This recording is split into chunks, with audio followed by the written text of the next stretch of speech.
दोस्तों next part शुरुआत यहाँ से होता है। तो शुरुआत बॉबी से होता है जो कि गलती से कांच का ग्लास टूट जाता है और कांच के टुकड़ा टूटना ऐसे भी अपशगुन माना जाता है। इस फिल्म के अकॉर्डिंग कांच का टुकड़ा टूटना बहुत ही बड़ा अपशगुन माना जाएगा। और वो भी कांच के टुकड़ा को साफ कर देता है, लेकिन उसमें से एक टुकड़ा जाकर बर्फ में गिर जाता है। फिर बर्फ के साथ कांच भी किसी के ड्रिंक में चले जाता है। दूसरी तरफ स्टेफनी घर पर अकेले ही आइस के रिसर्च कर रही होती है, जैसे कि डेट के काफी सारे रूल्स उसको पता चलता है। लाइक खरेटे से पहले कोई सांस उसे जरूर देता है। तभी उसी समय फोटो फ्रेम टूट जाता है और यह देखते स्टेफनी को समझ आ जाता है कि यह एक मौत का इशारा है, यानी कि उसके फैमिली में कोई मरने वाला है। फिर स्टेफनी बिना देरी करते हुए वहाँ से निकल जाती है, मगर इधर जूलिया को ड्रिंक पीने कुछ हो जाता है और वह चौक करने लग जाती है। हम लोग को तो यही लगता है कि कांच उसी के गले में ही फंस गया है, यह बेचारी मारी जाएगी, लेकिन ऐसा कुछ भी नहीं होता है। उसके मुंह में कीड़ा चला गया था जो कि निकल जाता है और उसके बाद वो ड्रिंक को फेंक देती है। कांच के गिलास असल में स्टेफनी के डैड के पास था, जो कि हल्का सा पीकर कांच के गिलास का रख देता है। दूसरी तरफ बॉबी कुदुक रहा था, जस्ट उसका नीचे ही एक रखा हुआ था। बस टाइम पीरियड कोई फटने भर की देरी थी, जो कि कभी भी फंस सकता था, लेकिन सही टाइम पर डार्लिंग के उस पर नजर पड़ जाती है। वो उसे हटाकर दूसरी जगह पर रख देती है। हमें दिखाया जा रहा था कि डेट बार बार फेल हो रहा था, लेकिन उसका प्लान यह नहीं था। तभी मामी गलती से बोतल गिरा देती है और वो बोतल लग के मशीन चालू हो जाता है। फिर उससे पाइप में हरकत होने लग जाती है और वह केक कभी भी गिर सकता था। फिर स्टेफनी भी वहां पर पहुंच जाती है और आसपास नजर घुमा के डेट के प्लान के समझने की कोशिश कर रही है। टेम्पलेट फट जाता है और जूलिया के ध्यान भटक जाता है और गलती से वही कांच वाला ग्लास गिर भी जाता है। कांच का वो टुकड़ा हावर के पैर के ठीक सामने ही था। हावर उस कांच के टुकड़ा पर अपना पैर रख देता है और दर्द के मारे वो कूदने लग जाता है और तभी रेक नीचे गिरकर घास काटने वाला मशीन को चालू कर देती है। इतने में वो गाड़ी चालू हो जाता है और हावर नीचे गिर भी जाता है और घास काटने वाला गाड़ी के नीचे उसका फेस आकर इतने में ही उसका काम पूरा तमाम हो जाता है। और आयरिस के मौत से तो इतना किसी को फर्क नहीं पड़ा था, मगर हायरोर के मौत के होने के कारण सभी परिवार सदमे में चले जाता है। वहीं पर स्टेफनी सभी को समझाने लग जाता है कि हावर का मौत कोई मौत नहीं था, बल्कि यह सब डेट का सोची समझी प्लानिंग था और हमारी पूरी फैमिली पर डेट का कर्ज लगा हुआ है। पूरी बात यह है कि पहले टावर वाले हादसा में सैकड़ों लोगों को मरना था, जिससे आयरिस अपने प्रेमनेशन में देखी थी।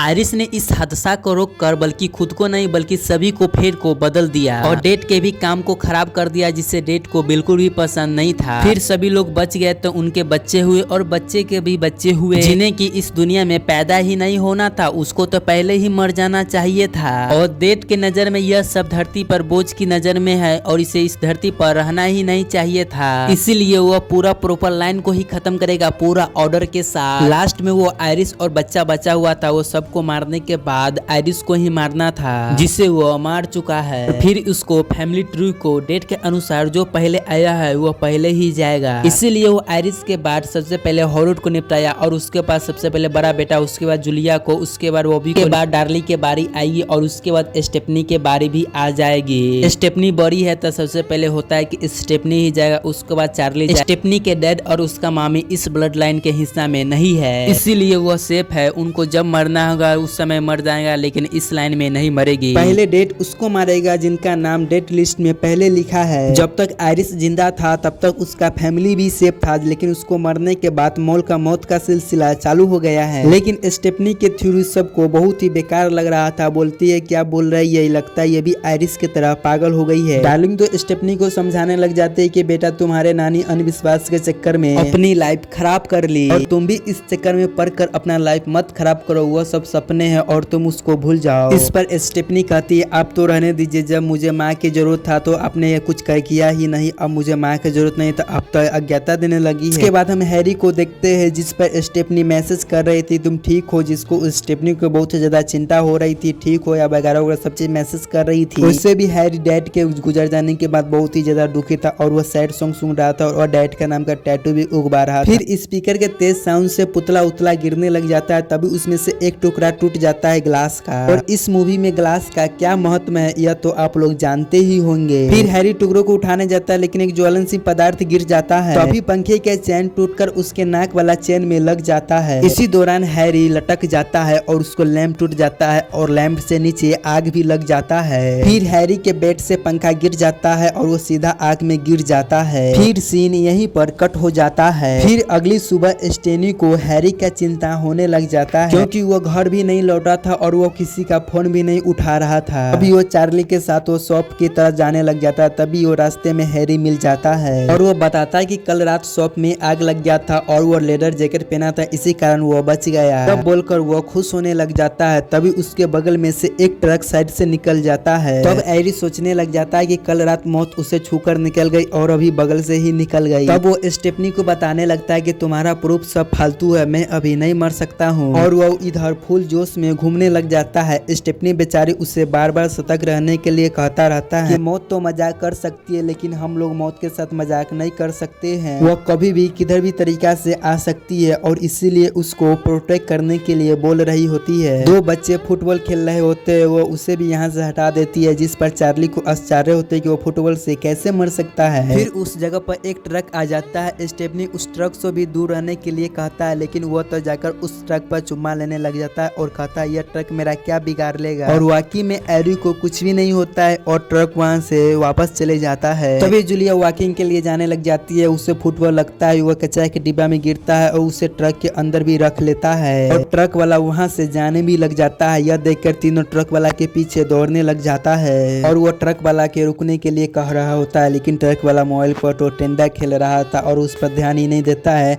तभी स्टेफनी अपना जान पर खेलकर वो ट्रक के अंदर घुसने की विचार करता है, घुस भी जाता है। इससे पहले वो जूलिया को उससे बाहर निकाल पाती, लेकिन जूलिया उसी जगह क्रैश कर मारी जाती। इसके बाद सभी को मानना ही पड़ता है कि डेट के बर्ताव सही है। फिर सभी लोग मिलकर स्टेफनी से माफी मांगता है और कहता है मुझे तुम्हारे बात पर विश्वास करना चाहिए, नहीं तो जूलिया नहीं मरती। लेकिन स्टेफनी इस जगह पर भी वो अपने आप को गलत साबित करते है कि मरना तो जूलिया का था और मैं हैरी पर ध्यान रख रहा था। तभी उस जगह उसकी मामी एक बहुत ही खतरनाक बात को रिवील करता है कि हैरी उसका असल में बेटा है ही नहीं, वो तो बल्कि दूसरे के बेटा है। इसीलिए मौत उसको छोड़कर बल्कि जूलिया को ले गई। और अब अगला नंबर बॉबी का है। यह बात जानकर बॉबी बहुत ही ज्यादा डर जाता है और वो स्टेफनी से कहने लग जाते कि बहन मुझे बचा ले। लेकिन सबसे पहले स्टेफनी को ही समझ नहीं आता कि अब वह क्या करे। लेकिन बुक से किसी जेबी नाम के आदमी का पता चलता है जो कि इस डेट से उसे बचा सके। डार्लिंग उसे बताती है कि आर्लिस अपने लेटर में कई बार जेबी नाम के आदमी का जिक्र कर ली है और वह उसका फ्रेंड है और होप हॉस्पिटल में वह काम करता है। फिर क्या था, फिर सभी लोग मिलकर उस हॉस्पिटल में जाते हैं और वह सबसे पहले उनसे पूछते हैं कि आप जैसी को कैसे जानते हो। अभी जेबी बताता है कि ऐसी को प्रेमनेशन में जो लास्ट में बच्चा था वह जेबी ही है। आयरिस ने सभी के साथ उसका फेड ही बदल दिया था, इसीलिए वो आज यहाँ पर जिंदा है। आयरिस अपनी थोड़ी जेबी के साथ भी शेयर किया करता था, इसीलिए वो डेट के साथ फ्रॉड करना जानता है। इसीलिए वो पुराने पार्ट से लोगों को हेल्प किया करता था और दो लोग इनके टैप से फ्री भी हो चुके हैं और वो लोग चैन से अपना जिंदगी काट रहे हैं। जेबी यह भी बताता है कि डेट के साथ वो चीट करने के लिए उसके दो ही लाइफ पता है, या न्यू लाइफ या न्यू डे। या तो तुम किसी और को मार दो, उसका बचा हुआ लाइफ तुमको लग जाएगा और डेट का करंट लिस्ट से तुम्हारा नाम हट जाएगा।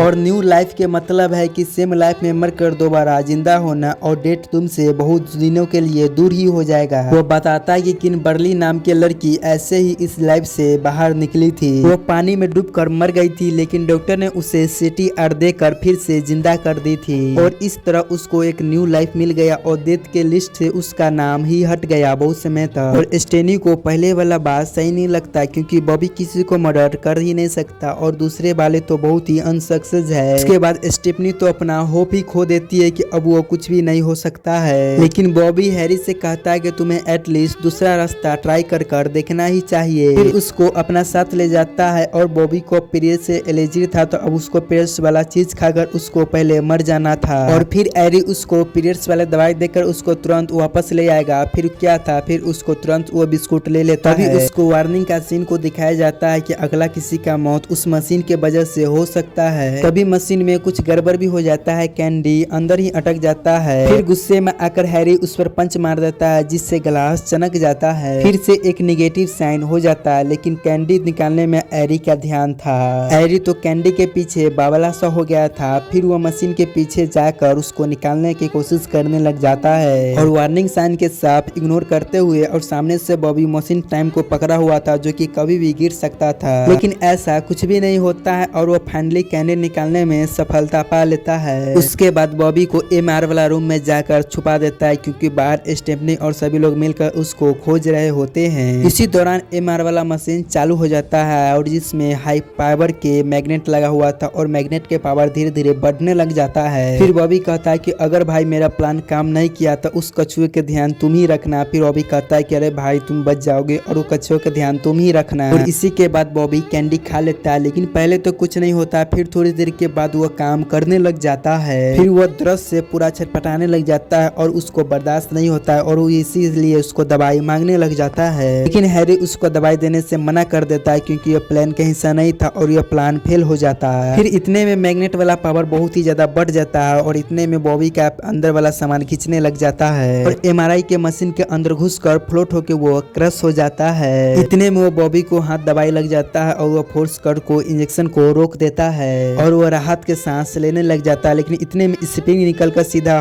बॉबी के माथा पर जाके लग जाता है और बेचारा बॉबी भी मारा जाता है। बेंडिंग मशीन इस तरह से मौत का रूप लेकर आए होंगे यह हम लोग सोचे भी नहीं थे। लेकिन आप लोग सोचेंगे कि हैरी कैसे मारा गया और वो ब्लड लाइन के हिस्सा में नहीं था, लेकिन वो ऐसा हुआ क्योंकि वो डेट के आगे आ रहा था और जो भी डेट के काम खराब करने की कोशिश करता है डेट उसे भी नहीं छोड़ता है। खैर हाउर और उसके बच्चे तो खत्म हो गए थे, लेकिन अब डार्लिंग और उनके बच्चे के बारी था। शुरुआत तो डार्लिंग से ही होता, लेकिन वो क्या सोचती है कि अपने माँ के साथ ही एक कैबिन में बंद कर लेगी और जब तक वो जिंदा रहेगी मौत उसको बच्चों को भी नहीं छू सकती है और वो जाने के लिए राजी हो जाता है। लेकिन स्टेफनी कहता है कि अब उसको भी जान के खतरा है, लेकिन डार्लिंग अकेले ही जाना चाहती है। सो कवर देने के लिए दोनों ही उसके साथ जाएंगे और डार्लिंग मान भी जाती है। इसी दौरान वो पैनिक कॉइंस निकल के बाहर आ जाती है और एक बूढ़ी उठाकर उसे रख लेती है। में वो कैबिन जाने के लिए जा रही होती है, लेकिन सामने से एक ट्रक गुजरता है और वो उससे टकराने के से बार बार बच जाती है। खैर वो लोग जैसे तैसे कर कैबिन तक तो पहुंच जाते हैं, लेकिन कैबिन के अंदर घुसते ही डेट अपना तरीका से पूरा कैबिन को ही एक ब्लास्ट करवा देता है, जिससे डार्लिंग घायल हो जाती है और चार्ली मलबे के नीचे दब जाती है और स्टेफनी ट्रक सहित पानी में डूबने लग जाती है। डार्लिंग चार्ली को तो मलबे से निकाल लेती है, लेकिन वो खुद मलबे के नीचे आकर मारी जाती है। बेचारी चार्ली के पास अब अफसोस करने के भी टाइम नहीं था। अब वो उसका बहन डूब रहा था और उसको भी बचाने का समय नहीं था। फिर जैसे तैसे उस स्टेफनी को पानी से बाहर निकाल कर लाती है। उसको तुरंत CVR देकर उसको जो मौत से बाहर ले आती है और फाइनली दोनों उसको बाद चैन के सांस लेती है, क्योंकि स्टेफनी को न्यू लाइफ मिलने से वो डेट के कर्ज से बाहर निकल गई थी। तो डेट अब स्टेफनी को भी नहीं मार सकता था और जब वो जिंदा रहेगी तो डेट चार्ली को भी नहीं मार सकता है। फिर उसके एक हफ्ता बाद चार्ली को गिरफ्तारी सेफली होती है और वो जब कोर्ट में गुलाब लगा रही थी तभी उसको कांटा चुभने से उसको हाथ में से ब्लड आने लगता है। फिर उसको ऐसा लगने लगता है कि यह सब पहले हो चुका है प्रेनेशन में। फिर उसी समय हम उसी लेडी को देखते हैं जो कि सामान लेते समय उस कॉइंस को गिरा देती है। फिर वो कॉइंस जाते हुए ट्रेन के पटरी पर लटक जाता है और वो यही सीन है जो कि हम फिल्म के शुरुआत में देखे थे। तभी वहाँ पर एक रेड कलर के कार भी गुजरता है। फिर यह लाइफ और डेथ का साइकिल को दर्शाता है। फिर इसके बाद ये लोगों को एक शॉकिंग बात पता चलता है कि डेथ पानी में डूबने के बाद 5 मिनट के बाद ही चालू होता है, लेकिन उससे पहले ही इसको रिवाइव कर दिया था। मतलब कि वो अभी बेहोश हुई थी, मरी ही नहीं थी। मतलब कि अभी वो कर्ज अभी भी रेडी है। तभी स्टेफनी सेम कलर के रेड कार नोटिस करती है। तभी उस जगह से पीछे से ट्रेन उसको कुचलने के लिए आने लगता है। लेकिन वो लोग ट्रेन से ही बच जाते, लेकिन वो ट्रेन एक लॉगिन ट्रेन था और वो लोग उस लॉगिन से ही कुचल कर मारे जाते हैं। और इसी के साथ यह फिल्म यहीं पर द एंड हो जाती है।